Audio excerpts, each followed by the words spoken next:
All right, I just wanted to make a short video today about, after reading this book by Jack Bogle, The Little Book of Common Sense Investing.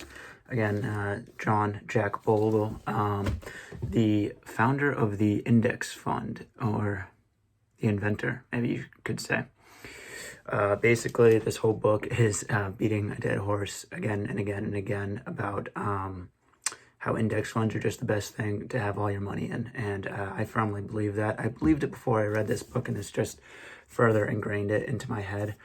He goes over, lays out all the fees that you're paying for actively managed funds, and just how 9 out of 10 times, roughly, you're just not going to pick better performing stocks on your own than investing with the market. I think if you're not invested in the market and you do have extra money sitting in a bank account that you're not planning on using immediately, for instance, for a house or something, absolutely 100% throw it into a low cost indexed fund. Not just any index fund, for example, a total stock market or an S&P 500. They're very similar.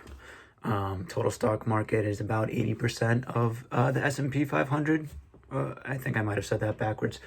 The top 500 companies make up 80% of a normal total stock market indexed fund. So, for example, VOO is S&P 500.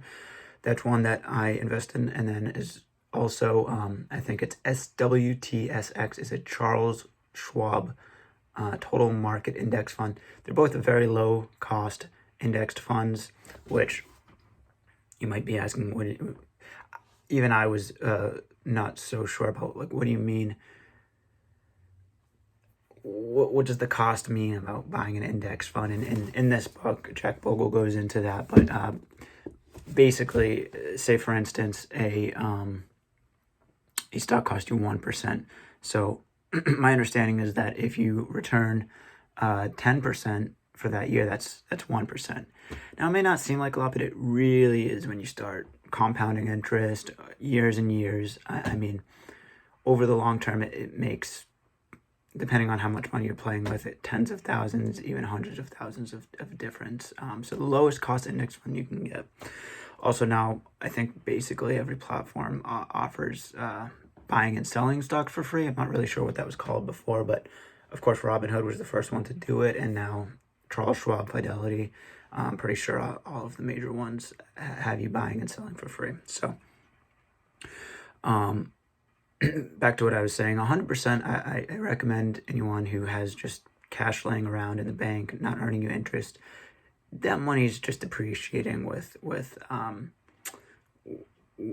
inflation. So at least if the market does poor, at least you are keeping up with inflation. I would highly recommend anybody who might not take my word for it, go look up J.L. Collins' fabulous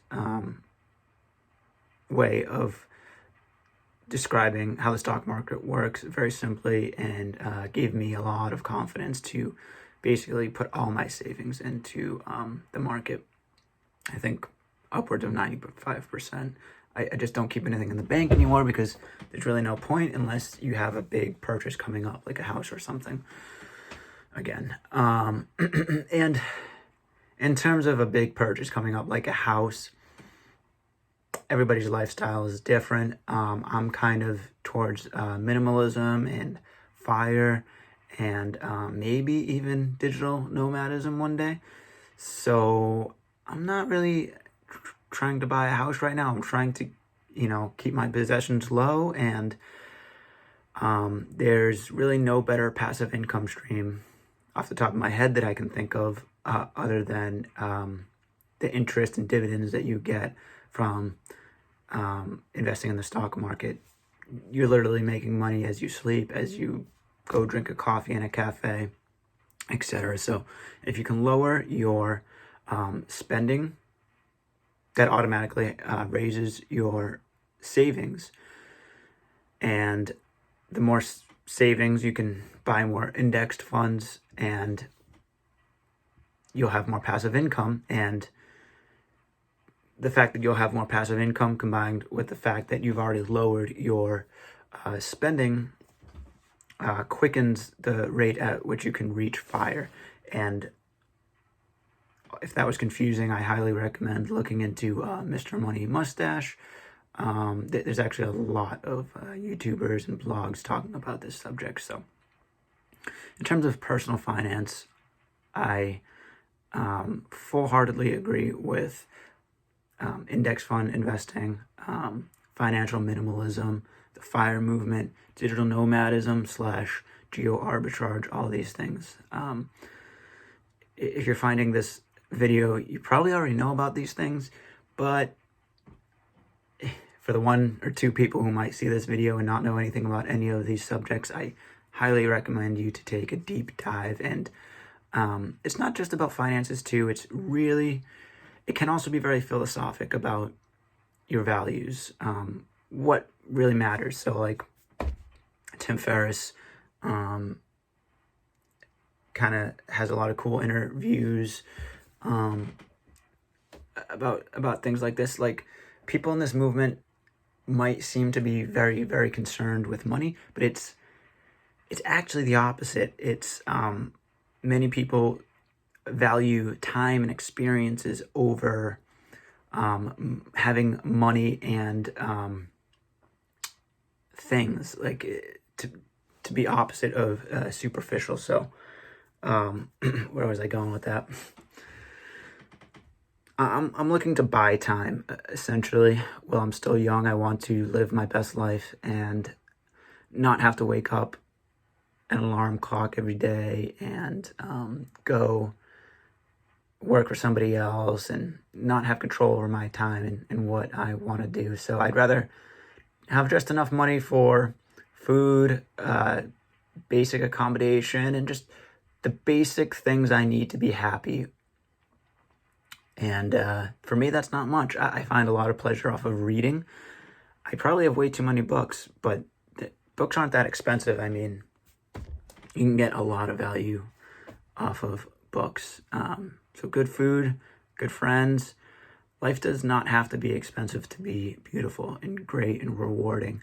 And I also think producing and creating is a huge role in life, whether it's music, whether it's writing, whatever it is. There's so many outlets out there, and I think we do need to work towards something. So I like the financial independent retire elective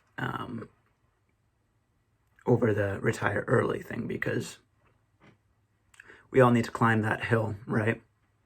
We all need to push the proverbial boulder up the side of a mountain. Anyway, I'm rambling. But in terms of like the values aspect of it, I think it might have been Henry David Thoreau who said something like, wealth is not measured by how much a man has, but rather how much a man needs. And so many people in the FIRE movement, I would believe to be far wealthier than millionaires, multimillionaires, even if those people in the FIRE movement have net worths that are 3 or 4 or 5 times below these multimillionaires, just because their cost of living is so low and their cost of satisfaction, you could say, in a way, is much lower.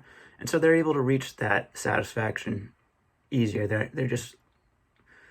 Their overall fulfillment of life is lower maintenance, and there's just so much goodness that comes with that, low stress, and it just gives you the time and freedom to delve deeper into things that are more important than money and buying material objects and whatnot. And there's a lot more that goes into the subject, and I look forward to talking about it more. And yeah, I'm going to stop here because I'm rambling.